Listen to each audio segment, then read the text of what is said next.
O título é Contra uma Filosofia dos Espectros, Ortega e Nossa Religião da Tecnologia, e aqui começa.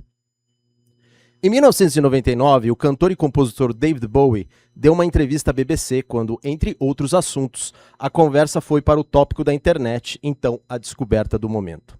Nesse instante, o repórter Jeremy Clarkson, que então fazia a entrevista, afirmou que ela não passava de uma ferramenta.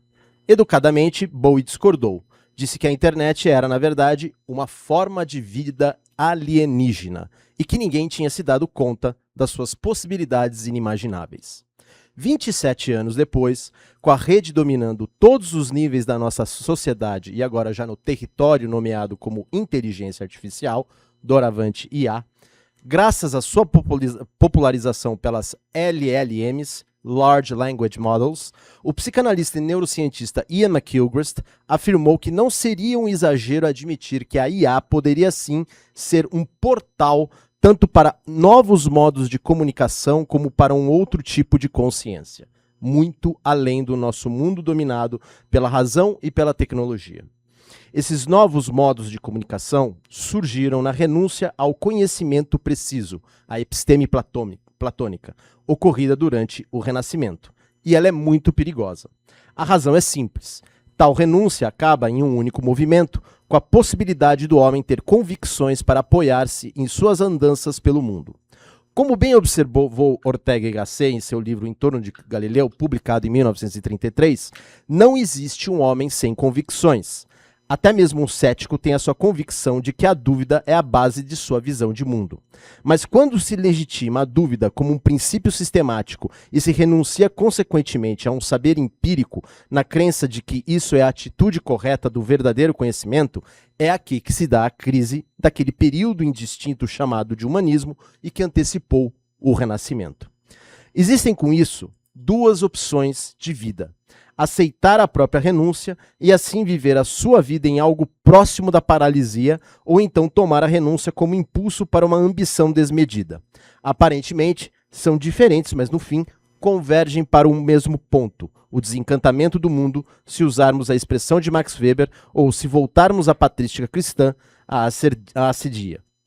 Ortega y Gasset explica com muita fineza os movimentos espirituais dessas atitudes.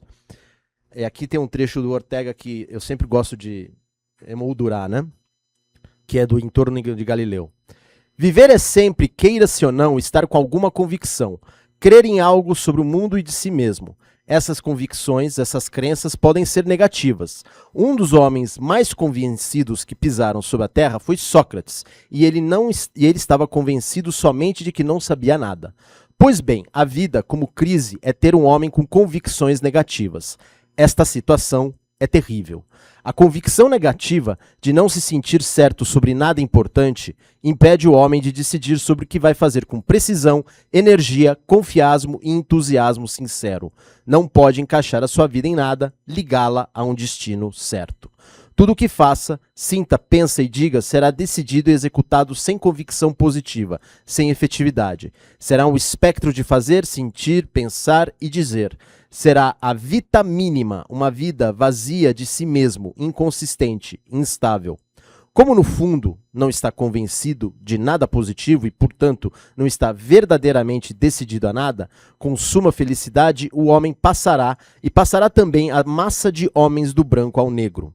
Nas épocas de crise, não se sabe o que é cada homem porque, com efeito, ele não é nada decisivamente. Hoje é uma coisa e amanhã é outra. Imaginem um indivíduo que se perde por completo no campo, sem nenhuma orientação. Dará uns passos em uma direção, depois outros em outra direção, talvez na oposta. A orientação, os pontos cardeais que dirigem nossos atos, são o mundo, as nossas convicções sobre o mundo. E este homem da crise encontra-se sem mundo, entregue de novo à pura circunstância, e uma desorientação lamentável. A estrutura de tal vida abre uma margem ampla para várias tonalidades sentimentais como forma de vida. São variadas, mas pertencem a uma mesma fauna negativa. O homem, Sentirá uma frieza cética ou uma angústia ao sentir-se perdido, ou talvez um desespero que o fará muitas coisas de aspecto heróico, mas no fundo desesperadas. Ou sentirá fúria, frenesi, apetite por vingança pelo vazio de sua vida que o incita a gozar brutalmente, cinicamente de tudo o que encontra pelo seu caminho. Carne, luxo, poder. A vida tem um sabor amargo, e logo nos encontraremos com a seria de Petrarca, o primeiro renascentista. Continua Ortega. Mas a existência humana tem horror ao vazio. Ao redor desse estado efetivo de negação, de ausências de convicções, fermentam germes obscuros de tendências positivas. É mais do que isso. Para que o homem deixe de crer em algumas coisas, é preciso que germine nele a fé confusa em outras. Essa nova fé, ainda imprecisa como a luz da madrugada, irrompe de quando em quando na superfície negativa que é a vida do homem em crise e o proporciona alegrias súbitas e entusiasmos instáveis que, por contraste com seu tom habitual, tomam o aspecto de ataques orgiásticos. Esses novos entusiasmos começam logo a estabilizar-se em alguma dimensão da vida, enquanto as outras continuam na sombra da amargura e da resignação. Aqui termina a parte sobre Ortega, e essa nova fé, ou a religião da tecnologia, que são palavras do historiador David Noble, pode ser aplicada às cabeças que hoje tentam manobrar o mundo em que nós vivemos. Ou seja, você está aqui uma lista de nomes. Peter Thiel, Alexander Karp, Nick Land, Curtis Yarvin e, por último, mas não menos importante, o Elon Musk. Vamos começar pelo último nome. Apesar de ser um bilionário, de ser considerado como o Napoleão dos nossos tempos e de ter feito revoluções tecnológicas admiráveis tanto no campo da corrida espacial, as naves e os mísseis da SpaceX e no caminho da mídia, a compra do Twitter, rebatizando de X, Musk pode ser considerado o boi de piranha deste grupo de Silicon Valley. Sua função é apenas aguentar os choques da oposição contra o governo de Donald Trump e nada mais. Esqueçam o comando fracassado dele no tal do DOGE, Departamento de Eficiência Governamental. Isto serve à superfície de um plano muito mais ousado e do qual a reforma do Estado é somente o primeiro passo. Uma reforma a ser feita de maneira a privilegiar o comando de uma mão de ferro, de um presidente que haja como um César redivido, impondo medidas executivas de cima para baixo. Eis o sonho de Curtis Yarvin, também conhecido pela alcunha de Mencius Moldbug. O primeiro nome é uma referência ao pensador chinês Confúcio. Porém, Yarvin, que já veio ao Brasil em 2023, deve ser lido com extrema cautela. O motivo não é por causa de sua visão de mundo que combina um certo pessimismo sobre a capacidade de mudar a burocracia que realmente comanda um governo, mas simplesmente porque, na verdade, ele está tirando o sarro do seu público. Yarvin é um troll do pensamento no jargão da internet. Seu papel no jogo do poder é o de satirizar as nossas expectativas racionais. Por falar em racionalidade, não podemos nos esquecer de Nick Land. Oriundo daquela terra onde o cinza de chumbo é predominante em sua paleta de cores, a Grã-Bretanha, ele defende um aceleracionismo da realidade, cuja mistura inusitada de Adam Smith e Karl Marx será a mola propulsora para um novo tipo de progresso que simplesmente precisa desprezar a democracia liberal. Mas calma! Haverá a solução prática para todos esses impasses expostos pelos nomes anteriores, a República Tecnológica. Este é o termo usado por Alexander Karp junto com Nicholas Zaminsky em seu livro de mesmo nome. Karp é um dos donos da empresa Palantir, batizada em homenagem a um dos artefatos mágicos da saga O Senhor dos Anéis de J.R.R. Tolkien.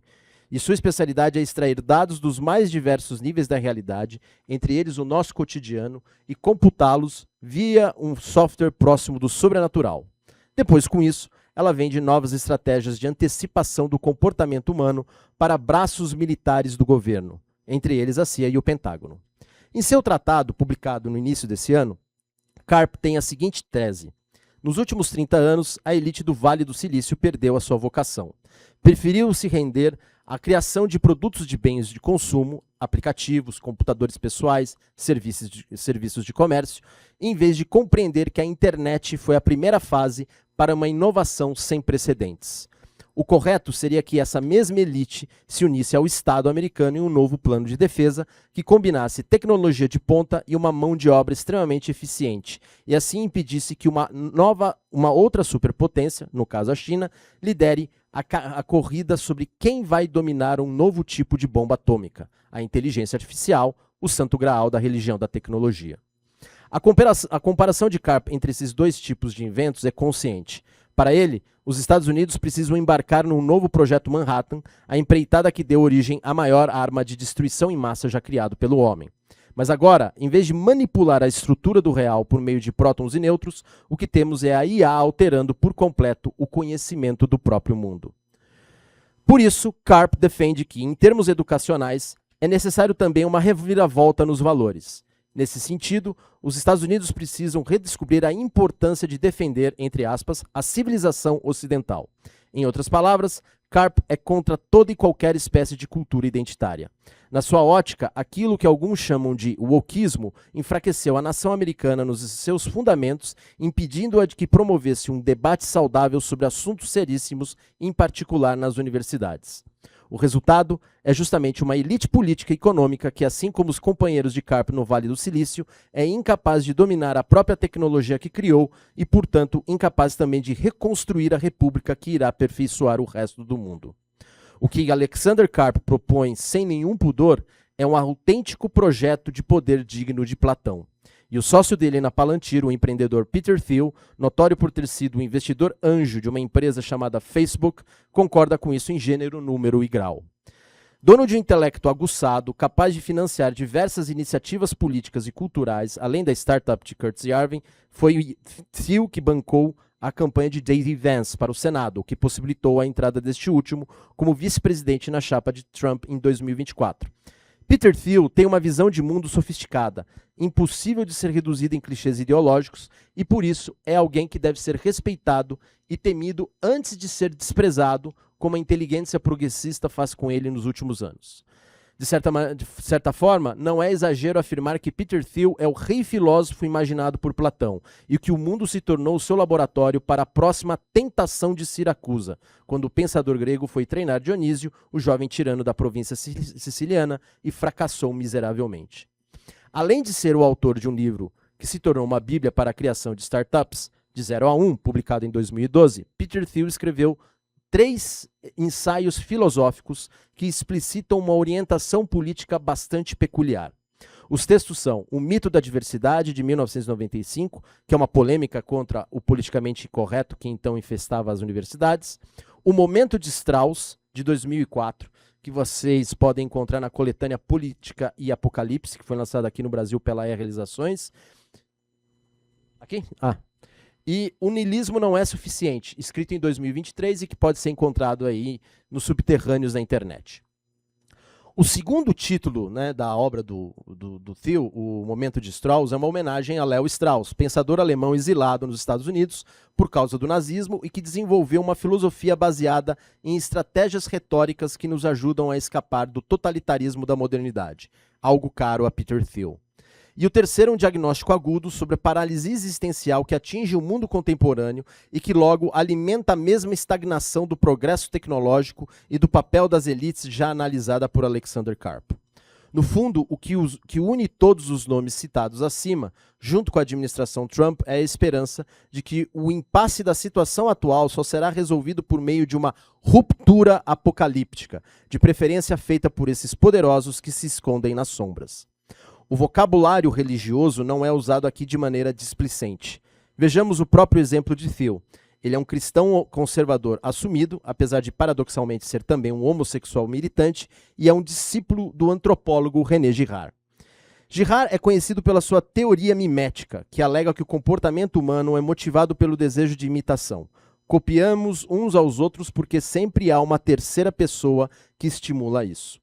Quando essa relação permanece num estágio de desconhecimento, aumentando assim o desejo metafísico de se apossar e de ser o outro, as tensões se avolumam até que haverá uma situação de violência em que alguém será inevitavelmente sacrificado em termos metafóricos ou reais.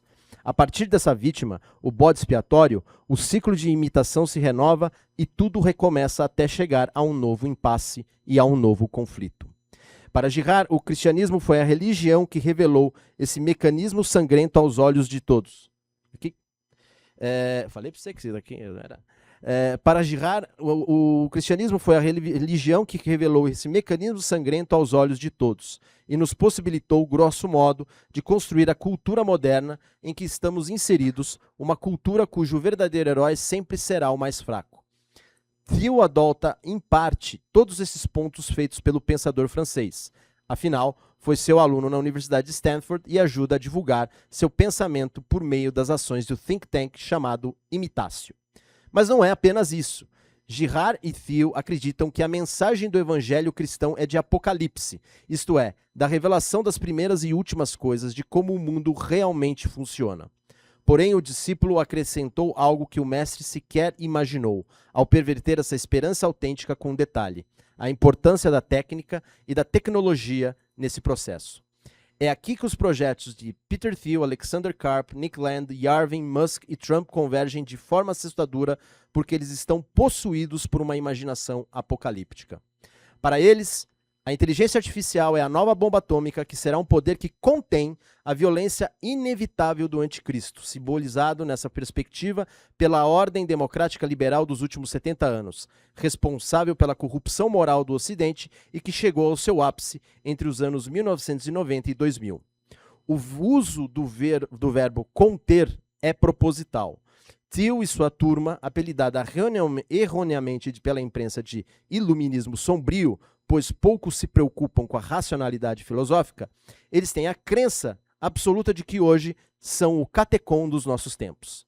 Esta expressão, retirada da segunda epístola aos Tessalonicenses e atribuída ao apóstolo Paulo, significa indistintamente algo, alguém, alguma coisa que detém um poder e que retém, freia, atrasa o seu definitivo triunfo do espírito da impiedade, ou o anticristo, travando assim o seu aniquilamento pela força da boca do Senhor. Aparentemente, presume-se que os poderes que exerceriam esta função na nossa época seriam do Estado, em particular em variação imperial ou globalista, e o da Igreja cristã, católica ou protestante. Contudo, segundo um dos estudiosos do tema, o filósofo italiano Massimo Cacciari, em seu livro O Poder que Freia, há, na verdade, um campo de forças de tensões sobrepostas que se acumulam e se dissolvem, às vezes de forma consciente, outras vezes de maneira imperceptível à consciência humana. Esta rede, fortemente conectada em seus nó górdios e muito semelhante à internet oriunda do Vale do Silício, dá a certeza de que esses dilemas só serão plenamente resolvidos em um grande evento apocalíptico de proporções inimagináveis. E justamente por causa do poder do catecon, que freia tal desenlace definitivo, as crises mundiais, políticas, sociais e espirituais se tornam progressivamente permanentes, sem nenhuma solução evidente. Ou seja, estamos na era da insecuritas, na qual a insegurança e a incerteza trarão a paralisia e a anomia, a estasis da guerra civil indefinida e indiferenciada ao nosso redor. É o vazio de convicções diagnosticado por Ortega em seu livro Em Torno de Galileu. Porém, se reconhecermos que vivemos em pleno catecon, isto nos induz a concluir também que não há outra solução exceto aceitar este cenário de impermanência. Assim como o grupo liderado por Peter Thiel, não queremos aceitar que somos desesperados, sem nenhum outro intermédio, do Estado ou da Igreja, e também não queremos admitir, para quem vive há décadas na dependência dessas instituições pluralistas e democráticas, que todas as mediações foram destruídas por completo. Como afirmou o próprio Thiel em uma das suas palestras públicas mais recentes, talvez não devamos temer o apocalipse, mas sim o anticristo. O problema é quando este evento apocalíptico é também esperado pela nêmesis desse catecon tecnológico, e no caso aqui falamos da esquerda revolucionária. Pois, segundo Richard Landes, em seu livro Será que o Mundo Inteiro Está Errado?, a cultura woke é um produto daquilo que pode ser classificado como mentalidade do ano 2000, em que durante toda uma geração o Ocidente gerou e implementou um conjunto de objetivos ideológicos progressistas que ao mesmo tempo aumentou a diversidade e a criatividade da cultura e minou a sua própria tessitura. Tal que anulará e conciliará todas essas simetrias de forma terrível, o monstro guardado a 7 chaves no meio do labirinto do poder. Ele veio com correntes e martelos para destruir o ancião regime do liberalismo e implementar uma nova ordem, ainda desconhecida, mas que sem dúvida virá para cometer o mais sério dos crimes, a extinção da memória humana. Este fato aterrorizante será acelerado pela IA bancada por empresas como Palantir ou OpenAI, entre outras. Como se isso não bastasse, ao provocar o caos econômico para reiniciar as relações internacionais entre a China e a União Europeia, Trump brinca diante da mídia como se fosse o amador que será devorado pelo sol, provocando uma dissonância cognitiva impecável na inteligência progressista, quando na verdade o ex-magnata joga com esses tecnocratas escondidos nas sombras para finalmente mostrar que no fim ele é o próprio sistema solar. Contudo, como qualquer pedaço da nossa galáxia, um dia este sistema se transformará em um buraco negro, e a era de Trump será indiscutivelmente o seu centro destruidor, apesar dos seus eventuais acertos e dos seus constantes erros. O presidente americano, com a sua república tecnológica idealizada por Carp Thiel, irá dilapidar o que restou da nossa história e da nossa tradição, enfim, da nossa humanidade, em uma afinidade de temperamentos com outros governos e movimentos totalitários, como a China, a Rússia e o islamismo radical. E é aqui que eu volto ao Ortega, né? A Ortega, ele vai falar em um outro livro, publicado póstumamente, Kant, Hegel e Scheller, né?